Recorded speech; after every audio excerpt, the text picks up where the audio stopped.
தமிழக முதல்வர் மு.க.ஸ்டாலின் பங்கேற்கும் இந்திய யூனியன் முஸ்லீம் லீக் நடத்தும் மஹல்லா ஜமாத் ஒருங்கிணைப்பு மாநில மாநாடு இன்று மாலை 4 மணிக்கு கும்பகோணத்தில்.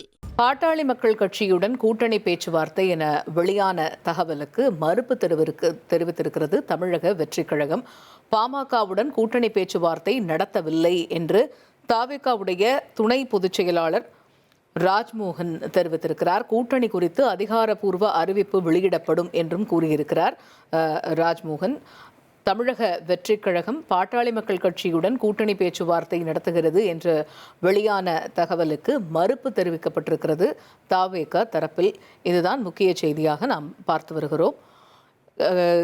கடந்த சில தினங்களுக்கு முன்னாடி கூட இந்த செயல் வீரர்கள் கூட்டத்தில் நட்பு சக்தி வந்தால் நட்பு சக்தியோடு சேர்ந்து தேர்தலை சந்திக்கலாம், நட்பு சக்தி வரலைன்னா தனித்து நின்றே தேர்தலை சந்திக்கலாம், இப்படிங்கிற நிறைய விஷயங்களை பேசியிருந்தார் அக்கட்சியினுடைய தலைவர் விஜய். இந்த நிலையில் திராவிட முன்னேற்றக் கழகமும் சரி, அண்ணா திராவிட முன்னேற்றக் கழகமும் சரி, தமிழகத்தில் தேர்தலை சந்திப்பதற்காக முழு அளவில் ஆயத்தமாக இருக்கிறார்கள். ஒரு பக்கம் திமுக தரப்பில் பேச்சுவார்த்தை போயிட்டு இருக்கு அவங்களுடைய கூட்டணி கட்சிகளோடு, அப்படின்னாலுமே அங்கே பெரிய மாற்றம் ஏற்படுமா அப்படிங்கிறது பெருசாக தெரியாத சூழல்ல தவிக கூட்டணிக்கு எந்தெந்த கட்சிகள் வரும் அப்படிங்கிற ஒரு கேள்வியும் இருந்தது. இந்த நிலையில பாமக நிறுவனர் ராமதாசுடன் கூட்டணி பேச்சுவார்த்தை நடத்தப்படுவதாக ஒரு தகவல் வெளியான நிலையில அதை மறுத்திருக்கிறது தமிழக வெற்றிக் கழகம்.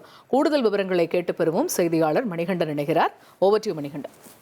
வணக்கம். தமிழக வெற்றிக் கழகத்தை பொறுத்தவரையில தேர்தலுக்கான பணிகளை முன்னெடுத்து வரக்கூடிய அதே சூழல்ல கூட்டணிக்காக கிட்டத்தட்ட ஓராண்டுக்கு முன்பாகவே அவர்களுடைய கொள்கையாக ஆட்சியிலும் பங்கு அதிகாரத்திலும் பங்கு அவர்களுடன் தமிழக வெற்றிக் கழக தலைவர் விஜயுடைய தலைமை ஏற்கக்கூடிய கட்சிகளுக்கு ஆட்சியிலும் அதிகாரத்திலும் பங்கு கொடுக்கப்படும் என தெரிவிக்கப்பட்டது. இருந்த போதிலும் பெரிய கட்சிகள் இதுவரையில எதுவுமே கூட்டணிக்கு விரும்பாத சூழல்ல அமமுக உள்ளிட்ட கட்சிகள் கூட்டணிக்கு வரும் என தெரிவிக்கப்பட்ட நிலையில கடந்த வாரம் தேசிய ஜனநாயக கூட்டணியில அமமுக அதே போல அன்புமணி தலைமையிலான பாட்டாளி மக்கள் கட்சி உள்ளிட்டோர் இணைந்து அந்த பொதுக்கூட்டத்தில் இணைந்திருக்கின்றனர். இந்த நிலையில இன்னும் காங்கிரஸ், தேமுதிக, ஓபிஎஸ் மற்றும் ராமதாஸ் தரப்பு பாட்டாளி மக்கள் கட்சி ஆகியவை மட்டுமே கூட்டணி நிலைப்பாட்டை தெரிவிக்காத நிலையில ஓரிரு தினங்களாக பாட்டாளி மக்கள் கட்சி ராமதாஸ் தரப்பு பாட்டாளி மக்கள் கட்சியினர் தவிகவுடன் கூட்டணி பேச்சுவார்த்தை நடத்தி வருவதாக தகவல் வெளியாகி இருந்தது.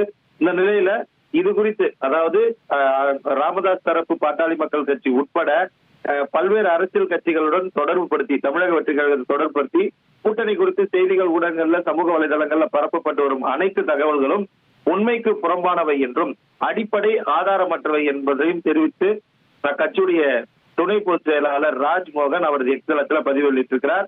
அது மட்டுமல்லாமல் கழகத்தின் நிலைப்பாடு மற்றும் முடிவுகள் குறித்து அதிகாரப்பூர்வ அறிவிப்புகள் வெளியாகும் வரை இத்தகைய வதந்திகளை பொதுமக்கள் மற்றும் தொண்டர்கள் நம்ப வேண்டாம் எனவும் அந்த பதிவின் மூலமாக அவர் தெரிவித்துக் கொண்டிருக்கிறார். தகவல்களுக்கு நன்றி மணிகண்டன். தமிழக முதல்வர் மு.க.ஸ்டாலின் பங்கேற்கும் இந்திய யூனியன் முஸ்லீம் லீக் நடத்தும் மஹல்லா ஜமாத் ஒருங்கிணைப்பு மாநில மாநாடு இன்று மாலை 4 மணிக்கு கும்பகோணத்தில்.